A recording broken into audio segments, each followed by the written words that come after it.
Now, full disclosure is it's not like I know the guy who runs Box Cutter Gear Co.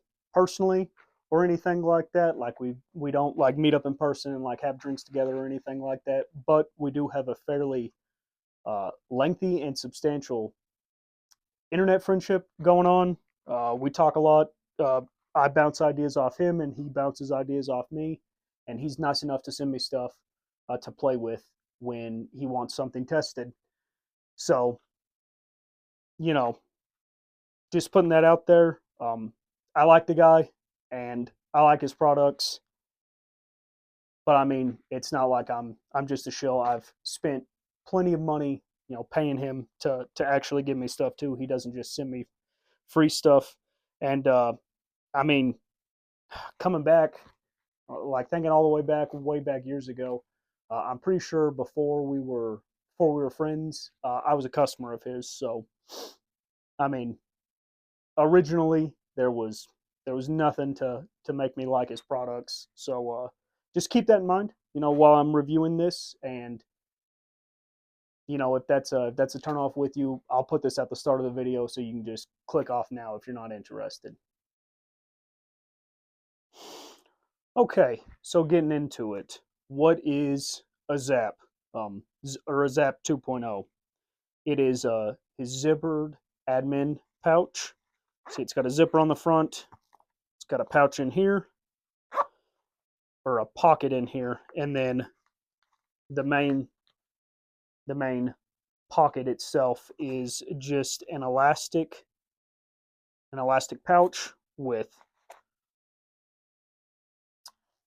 loop Velcro on the inside, and this one, the 2.0, has hook Velcro on the outside. This is actually one of the big changes that they made.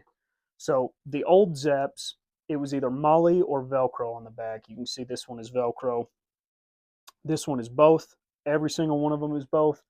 And I'm pretty sure what he was telling me is that the idea is to just make it more streamlined for him and make it more versatile for the consumer. I mean, that's a win-win right there.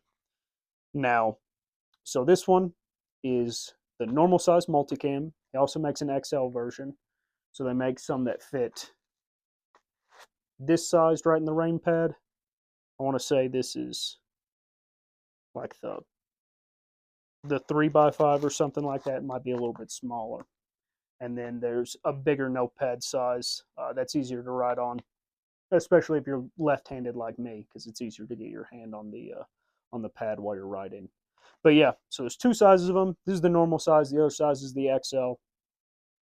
The big changes with the 2.0 are the size. It's just a little bit bigger. A little bit bigger. You can see it sticks out just a little bit behind that one. It's a little bit bigger. It has tie-down loops, which I think are that's a huge deal for me.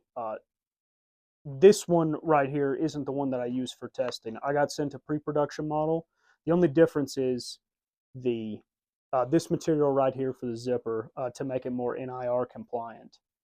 So other than that, the exact same one, and it's on my work kit right now. It's over in the cough in a locker, but I used it as a compass pouch. I really like these as a compass pouch because it's open top. You can just take the lanyard on the compass, pull it out, and then use it from there. Stow it easily.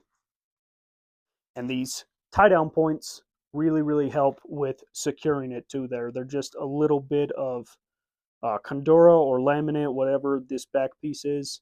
And I mean, it's very, very simple improvement, but in my opinion, makes it leagues better.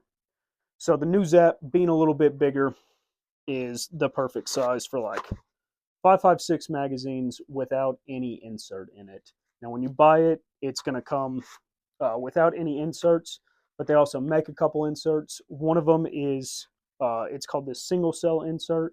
You can see it's just a piece of Condora hook and then elastic right there. You take it. Let's see if I can do this smoothly on camera. So you take it and put it in there, and it gives you the same kind of retention if you want to keep using it as a as a place to store your Right in the Rain pad or something like that. It gives you the same kind of retention that you would have with a regular one, but you get, all the new features and stuff like that. And then I think one of my more preferred ways is this two cell thing that he has. So these are sold separately with it just to keep costs down. But I think for a lot of people, if you're going to have this on the outside of your kit, like I like to run it, you can just take it, put it in here, and now you've got a really good way to stow like some simple stuff that you need a lot. For me, I always need my multi-tool. I use it every field problem I go on. I always need it for something, and chem lights. I'm always using chem lights, whether, signaling stuff for field problems or when I'm hanging out and camping with my kid, just because chem lights are fun. It's fun to crack a couple and duct tape them to the antenna of the Jeep while we drive around. But yeah, it's a pretty simple feature set, but it's a very diverse, or a very utilitarian feature set. You can do a lot with just one little pouch, which is one of the reasons why I like them so much. So, why buy something like this? Well, like I was saying, I think these are very versatile little pouches. Honestly, they're probably some of the most versatile pouches that I own. They're kind of just like an elastic 5.56 pouch.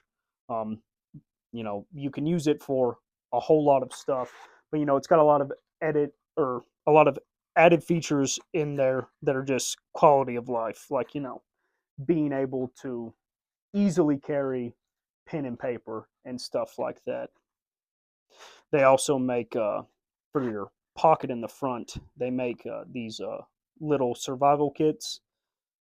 They're just like water purification tablets and like a razor and like a length of paracord or string or something like that, just to help you in a tough situation. I think it's a cool idea. Usually I try not to use stuff like that, but it's always better to have something like that than not. They're versatile little pouches. They're relatively cheap, especially when you consider the ever rising cost of tactical nylon. Well made. I've had that one on my kit go through some pretty just gross stuff, waist high stagnant water and stuff like that, and you know, skull dragging through the dirt and just spending days and days living in my kit out here, and it's held up just fine. It's just as durable as any other, high speed cool guy brand pouch that I have, like Faro or Spiritus or any of that stuff. They're definitely durable enough. But for me, the really cool part about it is just being able to take one off of the kit and put it on another one. And they're so simple and versatile. You can fit them in a dangler pouch and mount them on the outside of your kit. You can put a bit of Velcro on the stock of a gun and put it on there. I've seen some guys run them on their like ATAC boards, their EUD boards. Great, great piece of kit. Strongly recommend. I know that I, you know, have a personal relationship with the guy, so my opinion may not mean anything to you, but if I could, I would suggest that you get one at the very least, just to run it on the outside of your kit, like I do, and you know run it with a setup like this with the two cell divider, or leave it open like this. Put a lensatic compass in there for land navigation and stuff like that. I always think it's a good idea. I could probably, if I had just these, the ZAP 2.0, if I had just these and like 100 round saw pouches, I could probably set up a whole kit and it being, or and it would be pretty decent with it. They're very very versatile pieces of kit. So check them out if you can.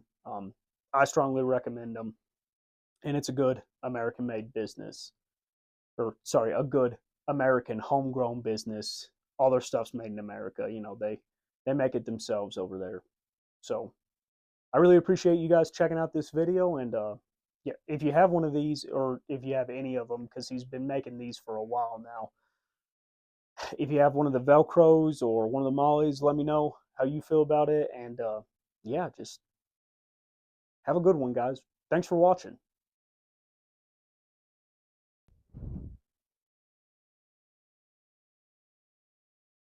Wow. Look at that guy. He's literally me.